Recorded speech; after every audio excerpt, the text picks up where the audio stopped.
Hai teman-teman, selamat datang di IT News, tempatnya berita aktual dan fakta yang jarang diungkap media lain. Yuk dukung kami dengan cara subscribe, like, komen, dan share, supaya lebih banyak orang tahu apa yang sebenarnya terjadi.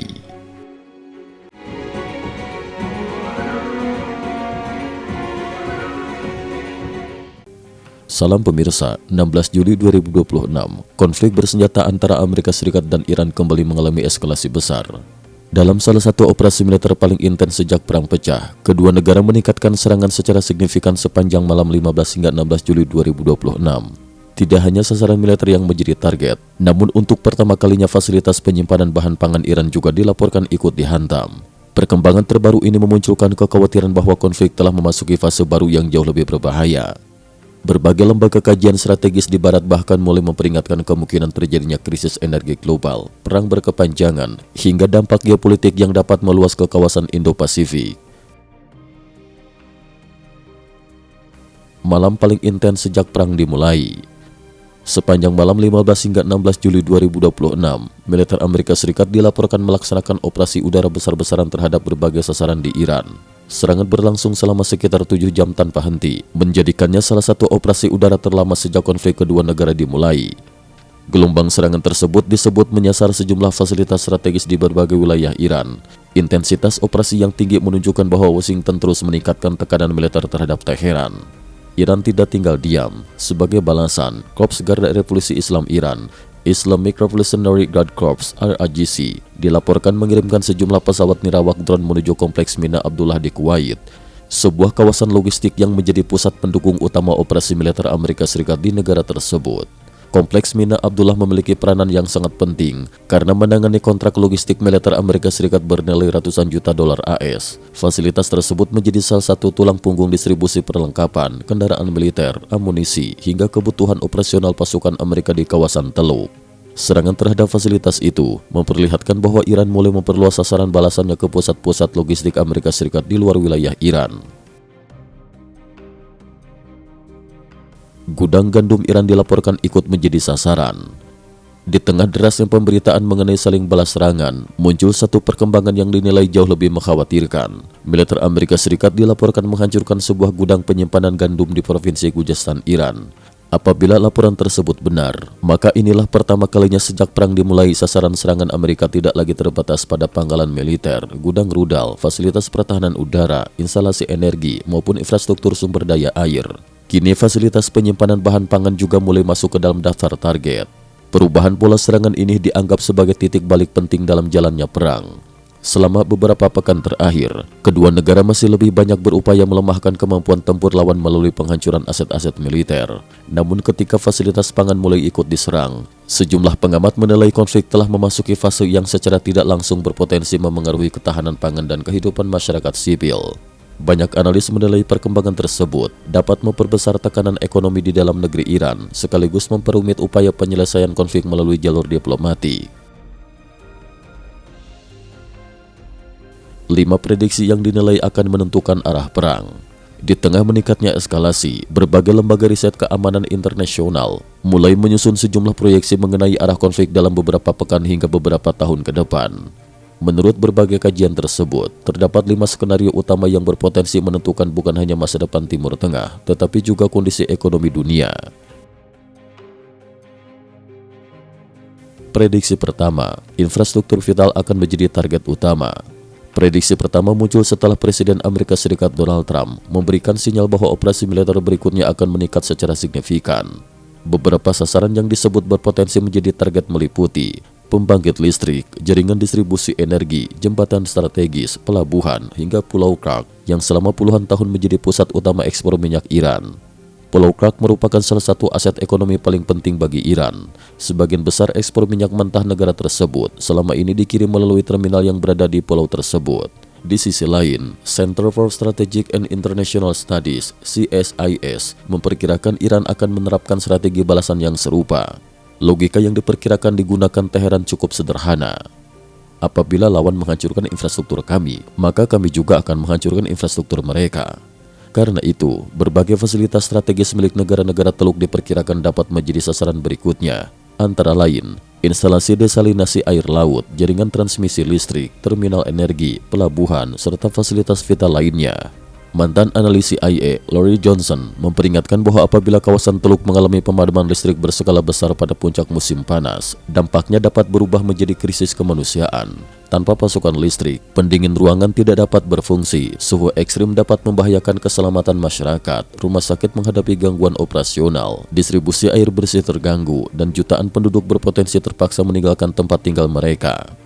Sejumlah lembaga kajian menilai bahwa apabila kedua negara mulai saling menghancurkan infrastruktur sipil, konflik akan jauh lebih sulit dikendalikan dan berpotensi berkembang menjadi perang regional yang lebih luas.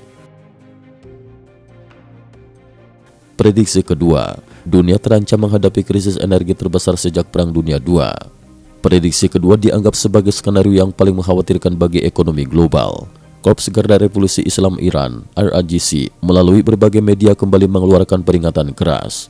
Iran menegaskan bahwa apabila ekspor minyak dan gas negaranya benar-benar diblokade, maka Teheran akan memberikan balasan dengan mengganggu jalur distribusi energi milik negara-negara Teluk. Beberapa target yang sering disebut antara lain, jaringan pipa minyak Uni Emirat Arab, serta East-West Pipeline milik Arab Saudi. Sementara itu, Selat Hormuz sendiri saat ini telah berada dalam kondisi yang sangat tegang. Apabila jalur pipa tersebut juga mengalami gangguan, banyak analis menilai dunia dapat menghadapi guncangan energi terbesar dalam beberapa dekade terakhir. Dampaknya diperkirakan bahkan dapat melampaui krisis minyak 1973 maupun Perang Teluk 1990 hingga 1991. Pasar internasional mulai menunjukkan tanda-tanda kekhawatiran. Harga minyak mentah Brent dilaporkan melonjak tajam dalam satu sesi perdagangan. Di saat yang sama, pasar saham di beberapa negara Asia ikut mengalami tekanan, termasuk indeks saham Korea Selatan yang dilaporkan turun sekitar 9%. Apabila eskalasi terus meningkat, masyarakat dunia diperkirakan akan merasakan dampaknya melalui kenaikan harga bahan bakar, meningkatnya tarif transportasi, lonjakan biaya logistik, serta kenaikan harga berbagai kebutuhan pokok. Prediksi ketiga, serangan udara dinilai tidak cukup untuk mengalahkan Iran. Sejumlah analis militer berpendapat bahwa kekuatan udara saja kemungkinan tidak cukup untuk memaksa Iran menyerah. Iran memiliki populasi sekitar 50 juta jiwa dengan kekuatan militer yang terdiri atas jutaan personal aktif maupun cadangan. Situasi tersebut memunculkan pertanyaan besar. Apakah Amerika Serikat pada akhirnya akan mengirimkan pasukan darat? Dalam salah satu pernyataannya, Donald Trump mengatakan, "Kadang-kadang memang dibutuhkan pasukan darat, namun kami akan membiarkan pihak lain yang melakukannya." Pernyataan itu memunculkan berbagai spekulasi. Sebagian analis menilai yang dimaksud dapat berupa negara-negara sekutu Amerika Serikat di kawasan Teluk ataupun kelompok oposisi di dalam Iran yang berpotensi mendapat dukungan dari luar. Apabila skenario tersebut benar-benar terjadi, konflik dikhawatirkan berubah menjadi perang regional yang melibatkan lebih banyak negara. Prediksi keempat, konflik diperkirakan berlangsung bertahun-tahun. Prediksi berikutnya menyebut perang ini kemungkinan tidak akan selesai dalam waktu singkat. Sejumlah pengamat memperkirakan konflik dapat berlangsung selama bertahun-tahun apabila kedua pihak tetap mempertahankan strategi saling menyerang. Donald Trump sendiri pernah membandingkan situasi tersebut dengan Perang Vietnam yang berlangsung lama dan menguras sumber daya Amerika Serikat. Namun terdapat faktor politik yang sangat penting. Pemilu sela midterm election Amerika Serikat dijadwalkan berlangsung sekitar 4 bulan lagi. Apabila harga minyak terus melonjak akibat perang, masyarakat Amerika diperkirakan akan menghadapi kenaikan harga bensin dan biaya hidup. Situasi tersebut dapat memengaruhi tingkat dukungan terhadap Partai Republik menjelang pemilu. Di sisi lain, militer Amerika juga menghadapi tantangan operasional. Menurut sejumlah laporan, Israel disebut tidak lagi mengizinkan penambahan pesawat tanker pengisian bahan bakar Amerika Serikat di kawasan Bandara Ben Gurion. Alasannya, bandara tersebut merupakan fasilitas sipil yang berpotensi menjadi sasaran rudal maupun drone Iran apabila digunakan secara intensif untuk operasi militer. Laurie Johnson memperingatkan bahwa apabila Iran berhasil menghancurkan sekitar 10 pesawat tanker pengisian bahan bakar udara, kemampuan Amerika mempertahankan operasi pengoboman jarak jauh dapat menurun secara signifikan. Tanpa dukungan armada tanker, pesawat tempur Amerika akan lebih sulit menjangkau sasaran di wilayah Iran secara terus-menerus.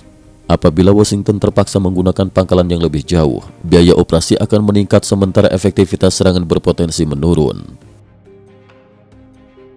Prediksi kelima, konflik Timur Tengah menjadi simulasi krisis Selat Taiwan.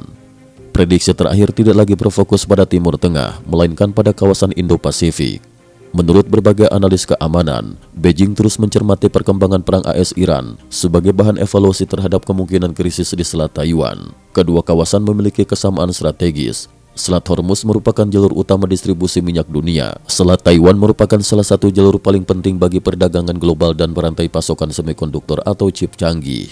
Banyak pengamat menilai pengalaman perang di Timur Tengah dapat menjadi referensi mengenai bagaimana dunia bereaksi apabila jalur pelayaran strategis di Selat Taiwan suatu hari terganggu.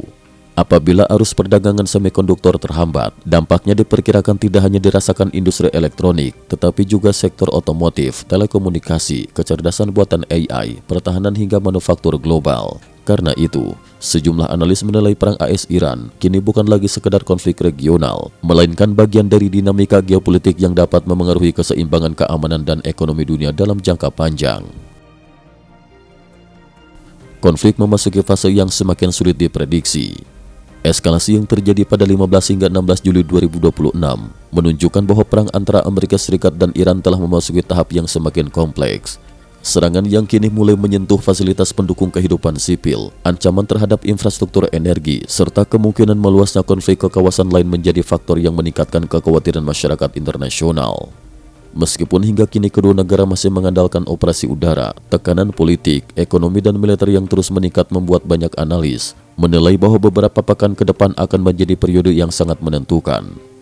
Keputusan yang diambil oleh Washington maupun Teheran selama fase ini diperkirakan akan berpengaruh tidak hanya terhadap stabilitas Timur Tengah, tetapi juga terhadap keamanan energi, perdagangan global dan keseimbangan geopolitik dunia.